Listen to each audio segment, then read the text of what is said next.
भगवान उसी समय मेरे लक्ष्मण जी से कहते, लक्ष्मण तूने बड़े बड़े भक्तों को देखा है, चल मैं तुझे एक ऐसे भक्त का दर्शन करा के लाऊं जो इस भयंकर, जहां चारों ओर रक्त की बूंदें गिर रही, यहाँ से कुछ दूरी पर एक मैया और बाबा मेरा भजन कर रहे और न जाने कब से मेरी प्रतीक्षा कर रहे, और न जाने कब से मेरी प्रतीक्षा कर रहे। तो जैसे ही कहा तो लक्ष्मण जी कहते हैं, हाँ सरकार मैं अवश्य दर्शन के लिए चलूंगा। और वो दर्शनों के लिए जब ले जा रहे महाराज जी, तो सदा हरे नाम केवल भगवान का दोनों पति पत्नी युगल रूप में नाम जपते थे, दोनों नाम जप करते। नाम जप करते करते ऐसी स्थिति बन गई, घर में पाने के लिए अन्न का दाना नहीं बचा। ये मैंने स्वयं पूज्य कांटिया वाले बड़े महाराज सुना, महाराज घर में अन्न का दाना नहीं बचा। और उसी समय राम जी लक्ष्मण जी को लेकर उन्हीं दोनों दंपति की कुटिया में पहुंच गए। और जैसे ही गए दोनों ने प्रणाम किया, नेत्र भराए। आज मैं धन्य हो गया, क्यों? क्योंकि भैया आज के दिवस की मैं लेऊं बलिहारा, मेरे घर आया राजा राम जी का प्यारा, करूं दंडवत चरण पखारो, संतन पे बलिहारी जाऊं। अपनी पत्नी से कहते हैं, देवी जिसकी कुटिया में संत आते हैं वहां बसंत आ जाता है। पर देवी हमारे यहाँ संत नहीं, हमारे यहाँ तो भगवंत आए। आज हमारे भाग्य की क्या सराहना की जाए। भगवान को शिला पर बिठाया सरकार, आज देने को आसन नहीं है, यही शिला ही आपका आसन है, इसको स्वीकार करो। भगवान बैठे और ठाकुर जी राम जी बैठकर कहते हैं, बोले बाबा मुझे जोर से भूख लगी है, कुछ पाने को मिलेगा? वो दौड़े दौड़े कुटिया में गए, अपनी धर्मपत्नी से कहते हैं, देवी कुछ पाने को है, कुछ है पाने को? वो हाथ जोड़कर कहती, स्वामी आपको तो पता है आज हमने अपने ग्रह के ठाकुर जी को भी जल का भोग लगाया है, आज पाने को भी हमारे पास कुछ नहीं है। आज हमने घर के ठाकुर जी को भी जल का भोग लगाया है, आज हमारे पास पाने के लिए कुछ नहीं है। वो हाथ जोड़कर पति नेत्र भरकर कहता है, देवी आज अगर प्रभु भूखे चले गए तो सारी तपस्या नष्ट हो जाएगी। क्यों? क्योंकि जन्म जन्म तक जीव तपस्या करता है कि भगवान आए ना आए, उनकी एक नक्षचंद्रिका भी मिल जाए तो जीवन धन्य हो जाएगा। देवी आज अगर वो भगवान भूखे चले गए, देवी उसने बार बार विचार किया, कुछ भी नहीं है।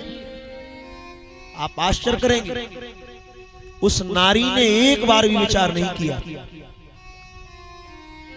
और जो आप देखेंगे आगे सुनेंगे, पूतना स्तनों में विष भर कर लाई, उस नारी ने भी एक बार विचार नहीं किया। निकट में एक धारदार हसूली पड़ी थी, उसको उठाया और अपने छाती के स्तनों पर मारा और वो कटकर जमीन पर गिरा। उसका पति रुदन कर रहा, बाहर भगवान बैठे, बाहर की गवाक्ष में, और उसने अपनी पवित्र देह को काट दिया। पति रोकर कहता है, देवी तूने ये क्या कर दिया? अपनी देह के अंगों को तूने विलीन कर दिया। वो हाथ जोड़कर कहती, अरे स्वामी अगर ये देह जीते जी भगवान के कार नहीं आई तो इस देह को प्राप्त करना धिक्कार है। भगवान आए, ये मेरी देह। और सुनो स्वामी, जब तक ये देह है तब तक तू दिए जा, जब तक तेरी देह है तब तक तू दिए जा।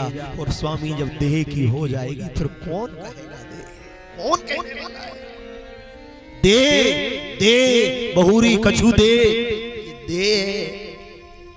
और हाथ जोड़कर कहती, स्वामी मेरी वेदना को मत देखो, मेरी पीड़ा को मत देखो, मेरे कटे हुए अंगों को बाजार में बेच दो।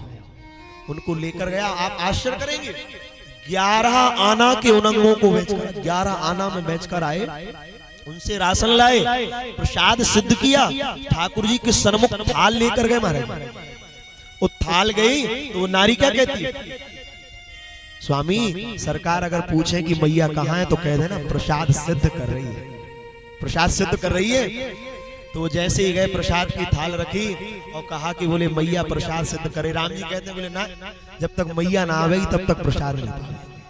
उसका पति हाथ जोड़कर कहता, सरकार आप हठ धर्मिता का परित्याग कर दो, प्रसाद पाओ। वो प्रसाद सिद्ध कर रही है, पर भगवान ने एक ना सुनी और कहा, देवी आज तेरे बिना वो अन्न का कौर भी तोड़ने वाले नहीं है। उस नारी ने तीव्रता से वस्त्र को छाती पर बांधा, कहीं ऐसा ना हो प्रभु के सामने मेरी मुख से आहा भी निकल जाए। आप आश्रम करेंगे, वो नारी जब जाती है और भगवान के लिए प्रसाद परोसने के लिए झुकती है, ना चाह कर भी उसकी छाती से रक्त की एक बूंद भगवान की थाल में गिरी। भगवान के नेत्रों से झर झर झर झर नेत्रों आंसू गिरने लगे। भगवान लक्ष्मण की ओर देखते, लक्ष्मण तूने एक मेघनाथ को मार दिया और कह रहा मैंने मेघनाथ को मारा। देख रहा है, ये मेरे भक्त हैं, इन्होंने मेरे लिए अपने शरीर के भी अन्न टुकड़े कर दिए। क्यों? मेरे लिए। भगवान कहते, मैया तूने अपने अंगों का त्याग क्यों कर दिया? रोकर कहती, सरकार आज घर में कुछ पाने नहीं था और आप आए और आप चले जाते भूखे तो हमारे जीवन की तपस्या नष्ट हो जाती प्रभु, इसलिए मैंने अंगों का भी परित्याग कर दिया। भगवान लक्ष्मण से कहते, ये मेरी भक्ति है, तूने दैत्य को मारकर कहा कि मैंने मार दिया। ये मेरे भक्त हैं, सर्वस्व मेरे लिए लुटा देते हैं, पर ये नहीं कहते कि मैंने कुछ किया। भगवान